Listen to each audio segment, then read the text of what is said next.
Selamat pagi sahabat Alkitab yang terkasih. Marilah kita awali hari ini dengan melakukan perenungan akan firman Tuhan.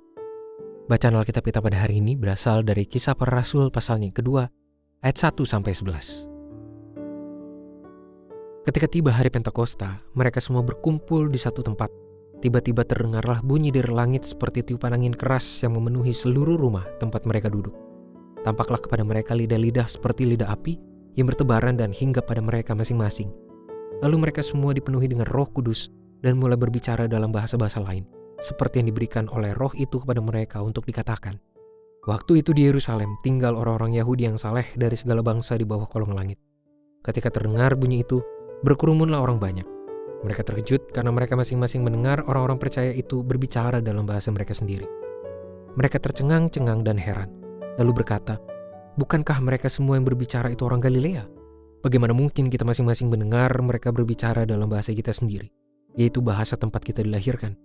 Kita orang Partia, Media, Elam, penduduk Mesopotamia, Yudea dan Kapadokia, Pontus dan Asia, Frigia dan Pamfilia, Mesir, dan daerah-daerah Libya yang berdekatan dengan Kirene, pendatang-pendatang dari Roma, baik orang Yahudi maupun penganut agama Yahudi, orang Kreta dan orang Arab. Kita mendengar mereka berbicara dalam bahasa kita sendiri tentang perbuatan-perbuatan besar yang dilakukan Allah." Keberadaan para rasul di Yerusalem beberapa hari setelah Sang Guru naik ke surga di hadapan mereka tentu bukanlah sesuatu yang mudah untuk dijalani. Kita perlu ingat bahwa mereka tetap mengalami ancaman dari para penguasa, termasuk para pemuka agama Yahudi yang membenci Yesus. Namun, kenyataan bahwa para rasul tetap berada di kota Yerusalem telah menjadi sebuah bukti ketaatan dan kesetiaan mereka sebagai murid-murid Kristus.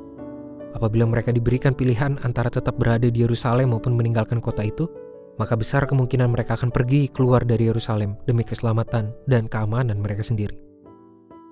Namun pilihan itu akan melawan perintah Sang Guru, tepat sebelum ia naik surga. Perintah ini tercatat dalam Injil Lukas pasal 24 ayat 46-49. Pada saat Tuhan Yesus berkata, "Namun kamu harus tinggal di dalam kota ini sampai kamu diperlengkapi dengan kekuasaan dari tempat tinggi." Penggenapan perkataan Tuhan Yesus itu pun terjadi pada peristiwa Pentakosta.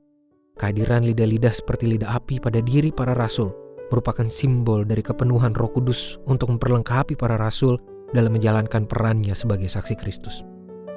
Sahabat Alkitab, peristiwa Pentakosta merupakan momentum penggenapan janji Tuhan Yesus kepada para muridnya, sekaligus sebagai tanda dimulainya proses kerja mereka sebagai saksi Kristus. Peristiwa Pentakosta juga menjadi tanda sinergitas Roh Kudus dengan manusia untuk mewujudkan pekerjaan misi Allah di dunia. Dia tidak memerintahkan dan membiarkan kita bekerja sendirian, melainkan memenuhi kita dengan kuasanya serta memampukan kita untuk melakukan karya pengutusannya. Perayaan momen Pentakosta juga mengajak kita untuk menyadari betapa pentingnya menjalin relasi yang intim dan menghargai setiap anugerah yang Tuhan berikan bagi kita. Kini, kita percaya bahwa setiap umatnya telah dipenuhi dan dikuasai oleh Roh Kudus yang membimbing kita untuk menjalani hidup dan bersaksi.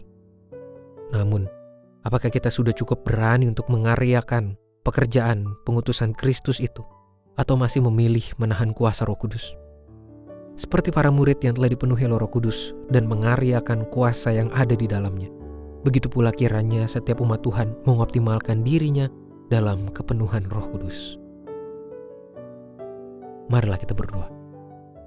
Tuhan, di momen perayaan Pentakosta ini, kami disapa oleh firman-Mu dan diingatkan bahwa kami telah dipenuhi oleh Roh-Mu yang kudus dan kami dimampukan untuk mengaryakan pekerjaan pengutusan Kristus. Tolong kami Tuhan, mampukan kami untuk berani dan siap menjadi saksi Tuhan dimanapun Tuhan mengutus kami. Hanya di dalam nama Tuhan kami Yesus Kristus kami berdoa dan menyerahkan kehidupan kami. Amin.